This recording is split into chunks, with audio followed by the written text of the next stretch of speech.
Welcome back to another video in the box to board series for Firefight by Mantic Games. So far I've shown you how to get your Enforcer half of the 2-player starter set built into an 820 point list. And in this video I'm going to show you how to kit out the mean green fighting machines of the Marauders into an 825 point force to face off against their super soldier adversaries. If you're enjoying these step-by-step guides and want to see more of them, why not click that subscribe button and the bell notification to make sure you're notified when the next one goes live. Okay, so there's a few more Marauders to build in this side of the starter set, 44 in total. So let's get started with the commander model, the Commando Captain. You can see his stats on page 92 of the Force List book. We'll be using one of the main Marauder sprues to build him, which look like this. Each one can make 10 Marauder commandos or brawlers with different weapon options, so they're a really flexible sprue. To start with, we're going to use the head which has the captain's hat on, useful for identifying your captain model. Next, we need to choose one of the main torso and leg options.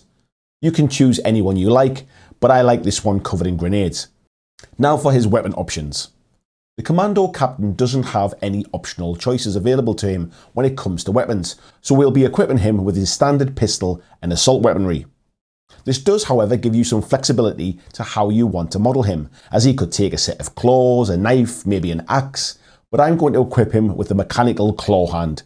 I think this makes him stand out from his angry brothers. Next, let's move on to the main troops of the army.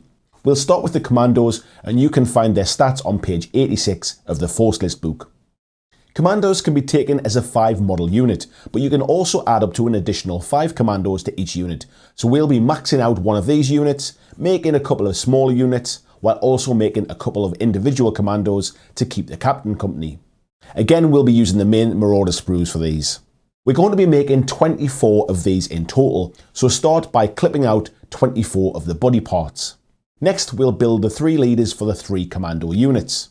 As you can see in the stats, their leader model can replace their rifle to a pistol, which loses a bit of range, but can also upgrade their assault weapon with either a set of claws or rip a talon for free. Now I'm going to keep mine standard, as I want to keep the range, as these will mainly be used as my shooting units to soften up the enemy for the brawlers to get up close and personal. So, our 3 leaders will be equipped with a rifle and an assault weapon, the same as their unit brothers, and so will the 2 who will accompany the captain, which makes it easy for building. It doesn't, however, make it so easy to identify your leader model for moving and range measuring, so you may want to think about that with head options, having a clenched fist in the air, or when painting to mark them out, for example. You could also model them standing on a piece of cork to look like rocks, or maybe an ammo crate or something, just to give them a little height to stand out, as line of sight in this game doesn't penalise any modelling height changes. With that all said, go ahead and build 21 commandos with rifles. Before you go all clipper happy, some of the rifles need to be matched up with the correct arm options, and you'll notice if you look carefully at the sprues, they have a letter on them. You'll see they're marked with either an E or F for the 2-handed rifles, a letter D for the 1-handed rifles that have 2 parts, or with no markings at all for the 1-handed rifles that can use an assault weapon or a closed fist in the other hand, so just look carefully before rushing in. Now you should have 3 body parts left that you clipped out, and we'll be using these as the weapon upgraded commandos, 1 each for the 3 units. The stats show 1 commando in each unit may replace its weapon with either a flamer, an HMG, or a missile launcher for the additional points listed. Now, as these are mainly shooting units, I'm going to equip 2 of the units with an HMG. This keeps the 18-inch range to keep them in shooting range with the rest of the unit's rifles, but adds an extra die, and also has the pinning keyword, which is great for their plan of softening up the enemy, pinning them down for the brawlers to rush in and tear them apart. The 3rd one I'm going to equip with a missile launcher. This will go into the smallest of the commando units and be there for some longer ranged anti-aircraft, anti-tank armour penetration. Again, with these upgraded weapon options, you'll see on the sprues that they are lettered. The HMGs are lettered A, the flamer is lettered B, and the missile launcher is lettered C, and all match up with a relevant arm piece, so look out for these before clipping them out. All of these commandos, including our command captain, will all go on the 25mm bases, and can also be assembled using plastic glue. So that's the commandos all built and ready to go. On to our brawlers. You should now have 15 of the body parts left. We're going to make 2 units of brawlers, and you can see their stats on page 87 of the Force List book. We can see that each unit consists of a minimum of 5 brawlers, but you can take up to an additional 5 models. So you can either have one maxed out unit of 10 models and one minimum unit of 5, or you can balance the 2 units out, but overall the cost will be the same, so it's up to you. You can see here that up to all 10 models can replace their claws with Ripper Talons for 2 points each. Now I think for the points, rolling an extra die per model is a no-brainer. That said, the claw part we build a model with is the same for both options, so you can decide when building your list to have it or not. And for the purposes of keeping the 2 armies from the starter box balanced, I'm going to keep them standard in my list, but you may want to take this as an upgrade.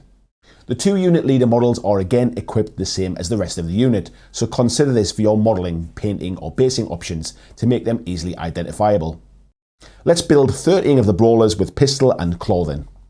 You'll then have 2 body parts left, and these will be the unit weapon upgrades. One from each unit may upgrade to a flamer, so let's do this. The extra die from range helps them on their way into combat, and the It Burns keyword is always useful. These models also go on the 25mm bases and can be assembled using plastic glue. You should now have a total of 15 brawlers ready to toast, slice and dice their way through the enemies.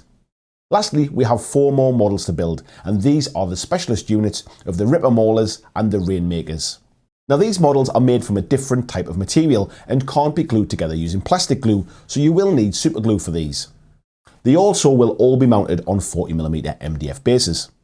You'll see when you open each bag there are 2 models in there, and each bag will make 1 Ripper Mauler and 1 Ripper Rainmaker.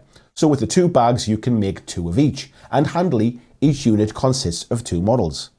I'd suggest you tip open the contents of both bags, separate out the parts into weapon options, arm poses and standing poses. This way you can make sure the 2 models in each unit don't have identical poses. The Ripper Maulers are all equipped with a buzzsaw and a ram, so they should look like this. The Ripper Rainmakers are all equipped with rotary cannons, HEW beamers, rocket salvos and assault weaponry, and they should look like this. Neither unit has any weapon upgrade options, so there's nothing to worry about there, but if you want to grow your army over time, you can have up to an additional 2 models in each unit. At this point, your army should be together and ready for action, so here's the list I'm suggesting to take on the Enforcers. We start with our Marauder Commando Captain leading the way, and he can take up to 2 additional commandos with him, so helping him out with some muscle seemed like a good option to keep him in the fight. The commandos come with their standard loadout of rifles and assault weapons. Next, we have 3 units of Marauder Commandos. 1 is a maximum unit of 10 models, 9 have the rifles and assault weapons, and 1 upgraded with an HMG. Next is a 7 model unit, 6 with rifles and assault weapons, and 1 upgraded with an HMG. The 3rd unit is a minimum strength 5 model unit. This time we have 4 with the standard rifle loadout and 1 with the missile launcher. We then have 2 units of Marauder Brawlers. 1 is a maxed out unit of 10 models, 9 have their standard loadout of pistols and claws, and 1 with the upgraded flamer. The other unit is a minimum 5 model unit, 4 with a standard loadout, and again 1 with the upgraded flamer weapon. With those 5 troop units, unlocking 2 specialist units is easy, so we have a unit of 2 Ripper Maulers with their close combat buzzsaws and rams, and a unit of 2 Ripper Rainmakers with their full arsenal of ranged weapons. All of this comes in at a total of 825 points, which puts you 5 points over the Enforcer's 820. If you want them to be perfectly balanced, you could switch out one of the Commando's HMGs for a flamer, which will save you 5 points, but hey, what's 5 points between friends? There we have it, both sides built and ready to go, but of course, you'll want to paint them, right? In my next box to board video, I'll be showing you a super simple paint scheme to get your Enforcers battle ready, and no prizes for guessing which video might follow that one. So if you want to see them all in full colour, don't forget to subscribe, click that bell icon and stay tuned for the full journey of taking Firefight from box to board.